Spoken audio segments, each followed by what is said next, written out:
أعوذ بالله من الشيطان الرجيم بسم الله الرحمن الرحيم والحمد لله والصلاة والسلام على رسول الله وعلى آله وصحبه من والاه.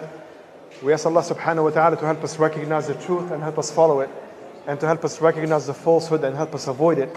We ask Allah subhanahu wa ta'ala to make the best of our deeds, the last ones that we do, and the best of our days, the day we shall meet Him. Assalamu alaikum wa rahmatullahi wa barakatuh. What did we discuss? Where did we start? Who remembers? Without looking at your notes. Now, if you remember what we discussed last week, we discussed the story of the mediation, التحكيم, قضية التحكيم, that happened after the Battle of Siffin.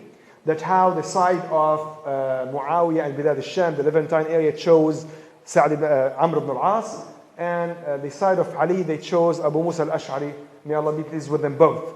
And we said that after the agreement was that they will establish that which was established by the Quran, and they will abandon that which was abandoned by the Quran.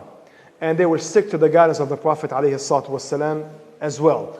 And after meeting and discussing, and we discussed some of that in detail, then the conclusion was that basically that there's no one person that everybody agrees on. That's when both sides, and both men actually, Abu Musa al-Ash'ari and Amr ibn al-As, and their decision was binding to everybody. That was the agreement, that they both removed their own respective leader from power. So Amr ibn al-As said, I will remove Muawiyah, he's not a leader anymore. And the other one said, I will remove Ali, he's not a leader anymore. And Ali ibn Abi Talib alayhi radwanullah did not accept that. This is not a solution. You're creating a problem actually this way. Because everything is going to remain like a chaos without choosing a leader. That's when Ali ibn Abi Talib alayhi radwanullah decided to take things in his own hands. And as he was going through the process, then a big problem happened actually in his lines, which is the problem of al-Khawarij, that kept on coming out every once in a while, until eventually actually they ended up killing some of the Sahaba alayhi radwanullah in Iraq. That's when Ali decided to attack them. And he was able basically to finish most of them, except few of them. And meanwhile, Muawiyah alayhi radwanullah was gaining more and more popularity, because he thought that if there's no leader now, things cannot be left like that. And he had a legitimate concern at that time. And especially in the area of Bilad al-Sham, the area, the Levantine area, where they will not accept anyone except someone who's connected to Muawiyah. That's when he declared himself to be basically Amir al-Mu'mineen. And for the first time now, the Muslims have two Amir al-Mu'mineens. You had Muawiyah on one side and you have Ali on the other side. And what happened that Muawiyah alayhi radwanullah gained more and more support, more and more endorsement, so to speak. So the Levantine area, Syria, Lebanon, Palestine, Jordan, all of that area became supportive and gave their allegiance to Muawiyah. The same thing with Egypt, the same thing with Yemen, the same thing with Al-Hijaz. All of them actually gave their support to Muawiyah alayhi radwanullah. Meanwhile, the Khilafah and the power of Ali kept on shrinking further and further. Until eventually actually it almost was nothing but himself. It was nothing but problems, subhanAllah, as great as he was, but his Khilafah was so troubled. Until eventually, actually, three from the Khawarij decided that they said, who was behind all of these problems? Three men, Amr ibn al-As, Muawiyah ibn Abu Sufian, and Ali ibn Abi Talib. So they decided to kill all three of them on the same night after Salat al-Fajr, or during Salat al-Fajr. And that's exactly what the agreement was. One of them went to Egypt, one went to Damascus, and one went to actually where Ali ibn Abi Talib in al-Kufa, alayhi radwanullah. Muawiyah alayhi radwanullah, he noticed, and he was able basically to evade that, to avoid the hitting, and he was wounded on his back, but he did not die. Amr ibn al-As, on the other hand, he was sick that day, so the person who was supposed to kill him didn't know how he looked like. He was supposed to go for the person who was leading the prayer, because the Imam used to lead the prayer. So Amr ibn al-As was sick, and somebody else actually led the prayer, and he's the one that was killed. Ali, on the other hand, basically the man was able to attack him, and he killed him. He stabbed him first, and he did not die right away. And Ali radiallahu anhu, he said something, subhanAllah, very beautiful. He was concerned for the same thing that happened at the time of Uthman to be repeated.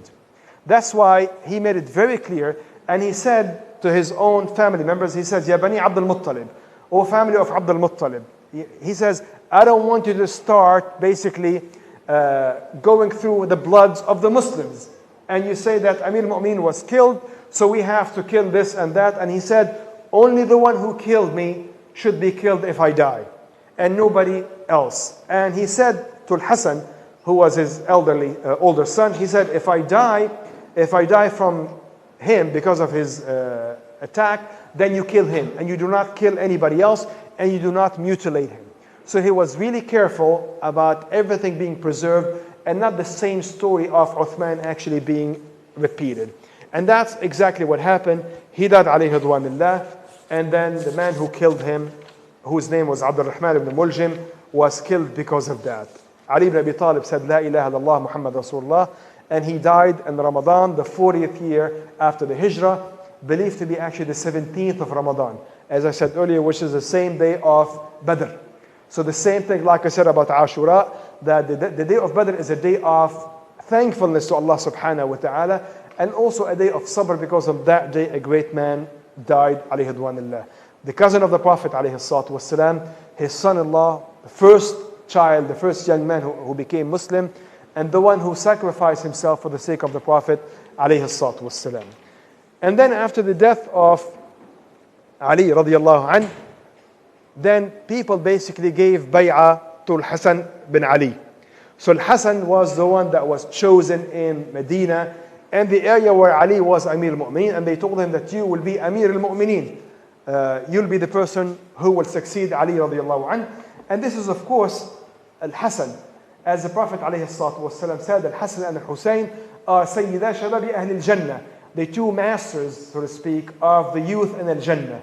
Two great companions, alayhim ridwanillah, and the sweetheart, so to speak, of the Prophet alayhi salatu wasalam.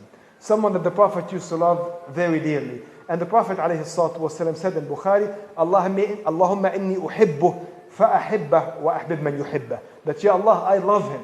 So do love him yourself, and love whoever loves him. Love Al-Hassan alayhi ridwanillah. And the Prophet alayhi salatu wasalam said in a hadith in Bukhari, a very important hadith. And he said about Al-Hassan, he said, Inna ibni hada sayyid, that this child of mine is a master. And he says, وَلَعَلَّ اللَّهَ أَن يُصْلِحَ بِهِ مِن وَلَعَلَّ اللَّهَ أَن يُصْلِحَ بِهِ بَيْنَ طَائِفَتَيْنِ عَظِيمَتَيْنِ مِنَ الْمُؤْمِنِينَ. That Allah subhanahu wa ta'ala may bring on his hands a reconciliation between two major factions of the believers. And this stayed in the heart of Hassan alayhi ridwanillah. That's why it motivated him to actually seek to reach out to Muawiyah alayhi ridwanillah. SubhanAllah, you'll find despite the fitna, despite all the tribulations, that the Sahaba will never forget the guidance of the Prophet alayhi salatu wasalam. His words still resonate with them. You know, remember, even in the middle of the battle, the Prophet alayhi salatu wasalam said about Ammar ibn Yasir, تَقْتُلُكَ الْفِئَةُ الْبَاغِيَةُ.